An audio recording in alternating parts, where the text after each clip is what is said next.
Jimmy apples, Twitter के एक असाधारण ट्रोल, कहते हैं, मुझे अपने VO3 वीडियो का एक वीडियो गेम खेलने दो। गूगल ने बहुत अच्छा बनाया है। उद्धरण चिन्ह। और फिर वो गूगल टीम के लोगन कल्पैट्रिक से खेलने योग्य दुनिया के मॉडल के बारे में पूछते हैं। तभी डेमी हसाबस बीच में आ जाती है, जिसकी मुझे नहीं लगता कि किसी को उम्मीद थी, और कहती है, अब क्या ये कुछ नहीं होगा? जो एक संदर्भ जैसा लगता है। क्या यह एक संदर्भ जैसा नहीं लगता? क्या ये कुछ नहीं होगा? यह एक संदर्भ है। तो डेमाइस ट्रॉन लेगेसी का संदर्भ दे रही थी। लेकिन आइए समझते हैं कि हम यहाँ किस बारे में बात कर रहे हैं। तो सबसे पहले मुझे इस बात से सहमत होना होगा कि VO3 बहुत अच्छा दिखता है, खासकर गेम बनाने में, जो कि अविश्वसनीय होगा यदि आप कमांड पर खेलने के लिए अपनी खुद की वीडियो गेम दुनिया बना सकें। अब वैसे यह एक खुला रहस्य है कि इस तरह के ग्राफिक्स बनाने के लिए उन्हें प्रशिक्षित करने के लिए कई अलग-अलग न्यूरल नेट में अनरियल इंजन का उपयोग किया जाता है। उदाहरण के लिए, मेरा मानना है कि टेस्ला ने एक समय पर अनरियल इंजन का उपयोग करके सड़क पर चल रही कारों का अनुकरण किया था और फिर उस पर सेल्फ ड्राइविंग कारों के पीछे मौजूद AI को प्रशिक्षित किया था। ओपनआई के सौर के बारे में अफवाह थी कि उसने अनरियल इंजन का उपयोग किया था, जो एक तरह का 3D वीडियो गेम इंजन है जिसका उपयोग इस तरह के ग्राफिक्स बनाने के लिए किया जाता है। संभावित रूप से सौर ने अपने वीडियो मॉडल को प्रशिक्षित करने के लिए अनरियल इंजन के कुछ आउटपुट का उपयोग किया, और निश्चित रूप से ऐसे बहुत सारे AI वीडियो हैं जहां आप एक निश्चित प्रॉम्प्ट दर्ज करते हैं और वे आपके लिए कुछ प्रदर्शित करते हैं और आप सोचते हैं कि यह एक वीडियो गेम है। आप जानते हैं कि एक वीडियो गेम कैसा दिखता है और आप सुरक्षित रूप से कह सकते हैं कि यह एक वीडियो गेम की तरह दिखता है जो वास्तविक जीवन के फुटेज को दिखाता है। और निश्चित रूप से यदि आप अपने AI मॉडल को प्रशिक्षित करने के लिए बहुत सारा सिंथेटिक डेटा चाहते हैं, तो आप जानते हैं, वीडियो गेम या 3D इंजन जैसी किसी चीज का उपयोग करके निश्चित रूप से इसे प्राप्त करने का एक शानदार तरीका होगा। अब गूगल डीप माइंड में बहुत सी ऐसी चीजें हैं जहां उन्होंने वीडियो गेम में AI को मिलाया है। हमने जीनी 2 के बारे में बात की है, जो एक AI मॉडल है जो एक ही इमेज से कई तरह की खेलने योग्य 3D दुनिया बना सकता है। इस तरह के बड़े पैमाने पर बुनियादी दुनिया के मॉडल भविष्य के एजेंटों को अनगिनत वर्चुअल वातावरण में प्रशिक्षित और मूल्यांकन करने में सक्षम बना सकते हैं। और जब वे खेलने योग्य कहते हैं, तो उनका मतलब खेलने योग्य से होता है। आप इधर उधर घूम सकते हैं, आगे पीछे जा सकते हैं, कूद सकते हैं। और यह कोई वीडियो गेम नहीं है जिसका हम उपयोग करते हैं। ये कोड नहीं है। यह वास्तविक समय में एक तंत्रिका जाल द्वारा उत्पन्न होता है। यह एक छवि को देखता है और फिर उस छवि से एक दुनिया बनाता है जिससे आप वीडियो गेम की तरह बातचीत कर सकते हैं। आप इसे इन छोटे एनिमेशन में देख सकते हैं कि आप देख सकते हैं कि कौन से बटन दबाए जा रहे हैं। तो आप बाईं ओर जाना चाहते हैं, आप निश्चित रूप से WD नियंत्रणों पर दबाते हैं। 2D प्लेटफॉर्म साइड स्क्रॉलर के लिए इस तरह के अन्य प्रोजेक्ट थे। तो अगर आप मारियो या किसी और की तरह हैं, जहां आप 2D स्पेस में दौड़ रहे हैं और ऐसी चीजों पर कूद रहे हैं जो इमेज से भी बनाई जा सकती हैं और ऐसा करने के लिए प्रशिक्षित न्यूरल नेटवर्क का इस्तेमाल कर रहे हैं। तो मेरे पसंदीदा में से एक गेम इंजन था जो एक न्यूरल नेट है। यहाँ कोई कोड नहीं है, कुछ भी कोड नहीं किया गया है। ये डूम नहीं है, हालांकि यह बहुत कुछ वैसा ही दिखता है। तो यह एक गेम इंजन है। यह एक न्यूरल नेटवर्क है, एक न्यूरल मॉडल जो रियल टाइम में डूम गेम का अनुकरण कर रहा है। ये कुछ ऐसा है जैसे जब आपका दिमाग कोई सपना देखता है और यह आपको अपने काम पर जाते हुए दिखाता है। ये वास्तव में नहीं होता है। ये केवल ऐसे दृश्य हैं जो न्यूरल नेटवर्क आपके द्वारा चाबियां दबाने पर बनाता है। तो अगर आप फायर की दबाते हैं, तो ये जानता है कि क्या होने वाला है और यह अनुकरण करता है कि अगर आप ऐसा करते हैं तो स्क्रीन पर क्या होगा। अगर मुझे पेपर सही याद है, तो ये 3D स्पेस के एक मॉडल द्वारा किया जाता है और यह एक अलग मॉडल द्वारा किया जाता है। क्योंकि संख्याएं सटीक होनी चाहिए, आप बस नंबर नहीं बना सकते। इसे थोड़ा और ठोस होना होगा। लेकिन यह एक गेम इंजन है और यह डूम के असली गेम से अलग नहीं है। कम से कम जब वे इन खिलाड़ियों के साथ इसका परीक्षण कर रहे थे, तो वे इसे केवल कुछ सेकंड के अंतराल के लिए परीक्षण कर रहे थे। जाहिर है, अगर आप बहुत देर तक खेलते हैं, तो आपको कुछ कलाकृतियां और कुछ गड़बड़ियां दिखने लगेंगी। अगर आप इसे कुछ मतिभ्रम कहें, लेकिन ये कुछ सेकंड के लिए खड़ा रह सकता है जहां आप वास्तव में अंतर नहीं बता सकते जब तक कि आप वास्तव में बहुत बहुत बारीकी से न देखें। आप कह सकते हैं, ओह यह अजीब है। गूगल डीप माइंड में बहुत सारे वीडियो गेम प्रोजेक्ट हैं जो किसी न किसी तरह आई के साथ ओवरलैप करते हैं। हम अभी भी खत्म होने के करीब नहीं है। खैर, मैं इसे वापस लेता हूँ, हम लगभग खत्म हो चुके हैं। लेकिन बस एक और बात, इसे सेमा कहा जाता है। ये 3D वर्चुअल वातावरण के लिए एक सामान्य आई एजेंट है। इसने स्पष्ट रूप से सैटिस्फैक्टरी और नो मैन स्काई जैसे गेम खेलना सीखा है। और किसी अजीब कारण से गोट सिम्युलेटर 3 को भी इसमें शामिल किया गया। मुझे नहीं पता क्यों।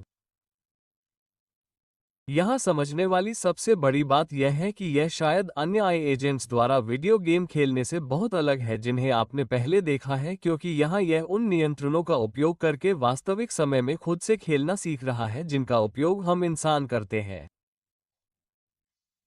तो ये स्क्रीन को हमारी तरह ही दृष्टि से देख रहा है। यह वीडियो गेम की मेमोरी या उस जैसी किसी चीज में किसी तरह के हुक का उपयोग नहीं कर रहा है। ये घूमने के लिए WD कीज को दबा रहा है। ये चारों ओर देखने के लिए माउस का उपयोग कर रहा है। तो यह इस गेम के साथ बिल्कुल उसी तरह से इंटरेक्ट कर रहा है जैसे आप और मैं करते हैं। और दिलचस्प बात यह है कि यह खिलाड़ियों से ये चीजें करना सीख रहा है, उसे मौखिक आदेश दे रहा है। तो उदाहरण के लिए माइनक्राफ्ट में मैं कह सकता हूँ, जाओ लकड़ी इकट्ठा करो। किस बिंदु पर आई एजेंट क्या करेगा? हाँ, वो जाएगा और एक पेड़ पर मुक्का मारेगा, क्योंकि माइनक्राफ्ट में लकड़ी पाने का यही तरीका है कि आप पेड़ पर मुक्का मारें। और समय के साथ यह अलग अलग क्षमताओं को वर्गीकृत करना शुरू कर देता है, जैसे कि औजारों और वस्तुओं का उपयोग करना और निर्माण और खेती, युद्ध, आंदोलन, ड्राइविंग, क्राफ्टिंग आदि। तो लक्ष्य एक ऐसा एजेंट बनाना है जो मूल रूप से किसी भी नकली दुनिया, किसी भी वीडियो गेम में विभिन्न मौखिक आदेशों का जवाब देने में सक्षम हो। आप इसे माइनक्राफ्ट से GTA, हेलडाइवर्स 2 या जो भी आप चाहते हैं ले सकते हैं और चीजों के साथ कैसे बातचीत करनी है, इसकी सामान्य समझ होगी। वैसे, ये जीनी गूगल डीप माइंड्स AI से है जो केवल वीडियो गेम का सपना देखता है। वे कहते हैं, हम जेनरेटिव इंटरेक्टिव एनवायरनमेंट का प्रस्ताव करते हैं, जेनरेटिव आई के लिए एक नया प्रतिमान जिसके तहत इंटरेक्टिव एनवायरनमेंट को एक टेक्स्ट या इमेज प्रॉम्प्ट से जेनरेट किया जा सकता है। तो इन वीडियो गेम वर्ल्ड को बनाने में इतना ध्यान और संसाधन क्यों खर्च किए जा रहे हैं? हमारे पास पहले से ही गेम बनाने वाले स्टूडियो हैं जो विभिन्न गेम बना रहे हैं। वीडियो गेम स्टूडियो के बजाय हमें ऐसा करने के लिए इन न्यूरल नेट की आवश्यकता क्यों है? वैसे गूगल अकेला नहीं है। माइक्रोसॉफ्ट के पास इसका अपना संस्करण है जिसे म्यूज कहा जाता है। गेम प्ले आइडिएशन के लिए डिजाइन किया गया हमारा पहला जेनरेटिव आई मॉडल। ध्यान दें कि ये 2025 की शुरुआत में है। यहाँ जैसा कि आप देख सकते हैं, उनके पास एक वास्तविक गेम से उत्पन्न विभिन्न गेम प्ले उदाहरण है, लेकिन इस आई मॉडल को इस गेम को कैसे खेला जाएगा इस पर प्रशिक्षित किया गया था, और मैं इसे वास्तविक समय में दोहराने में सक्षम था। ध्यान देने योग्य अंतिम छोटी सी बात, ध्यान दें कि डेमी कुछ इशारा कर रही है। लोगान किलपैट्रिक, फिर से, वो गूगल आई स्टूडियो के लिए प्रमुख उत्पाद है। तो वो आई स्पेस में काफी प्रसिद्ध है। वो गूगल आई में एक अंदरूनी सूत्र है।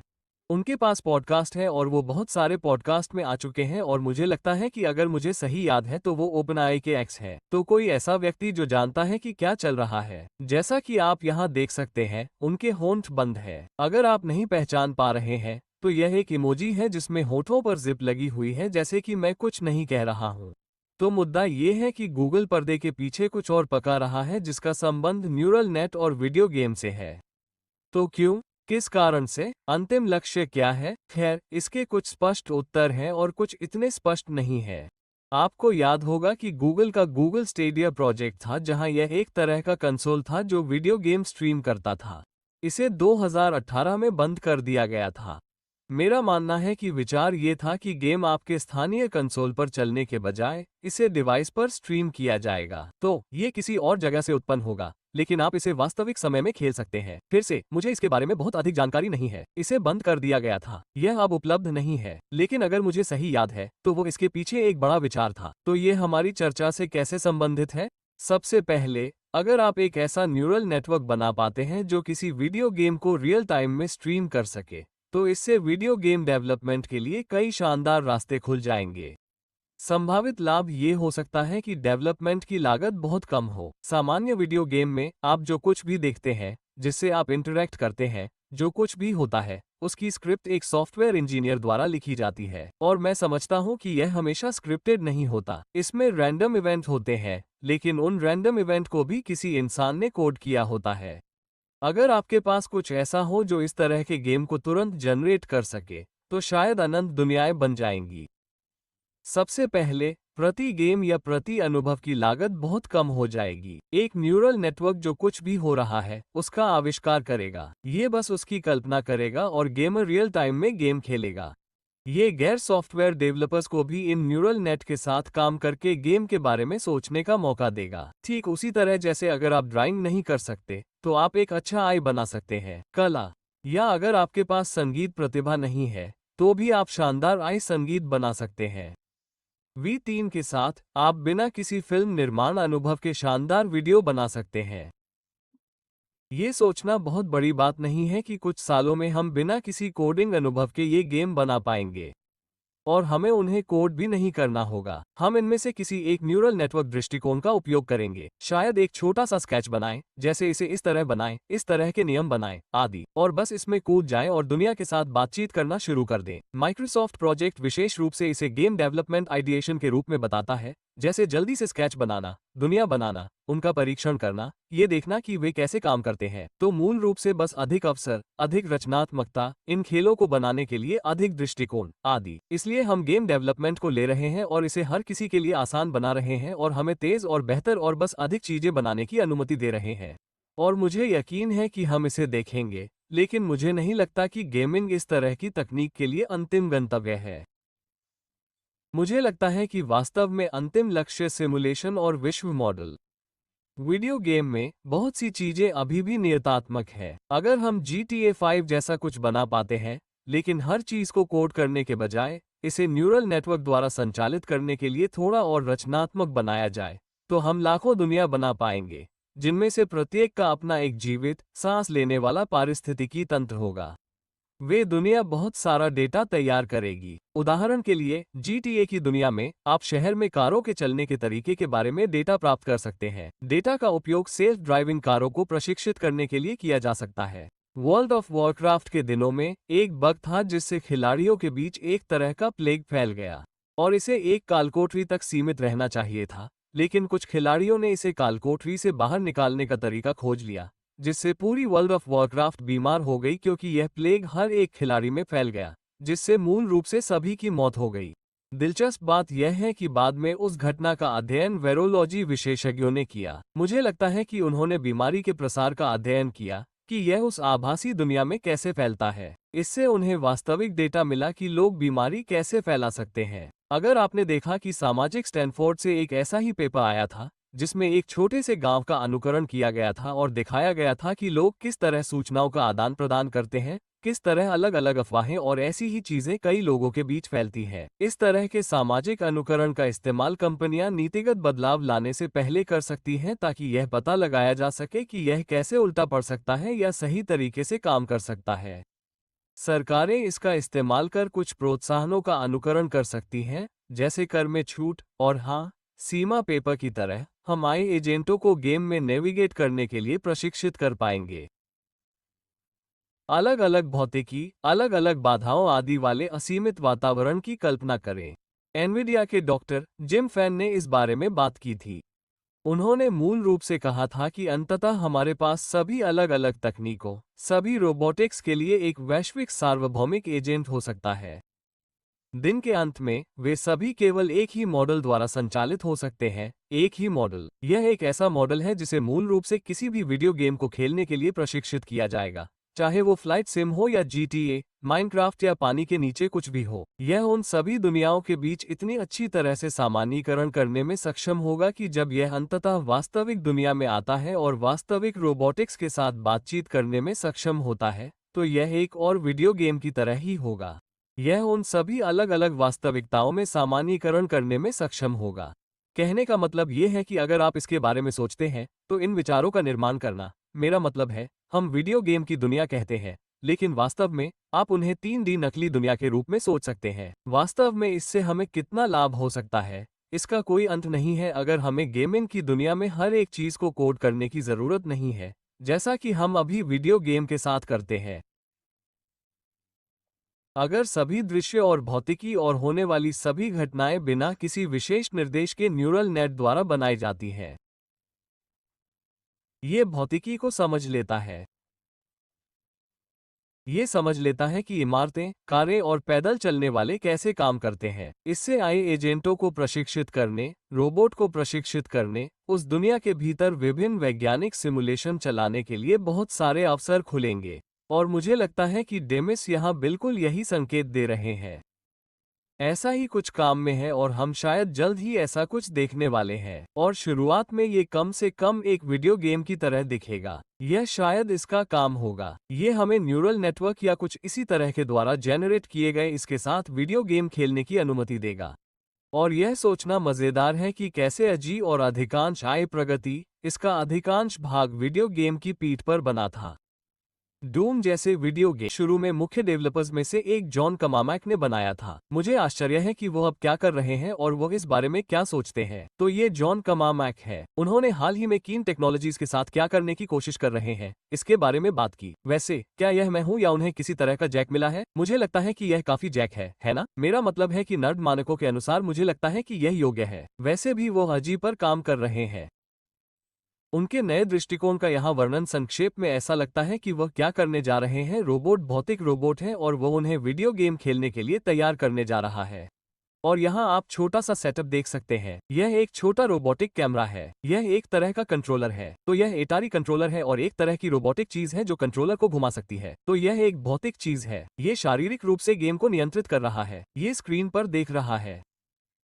और लक्ष्य इसे विभिन्न खेलों में सामान्य बनाना है ताकि अगर यह मिस पैक-मैन खेलना सीख जाए, उदाहरण के लिए, तो इससे उसे टेट्रिस या स्पेस इन्वेडर या ऐसे ही किसी अन्य गेम को खेलने में मदद मिल सके।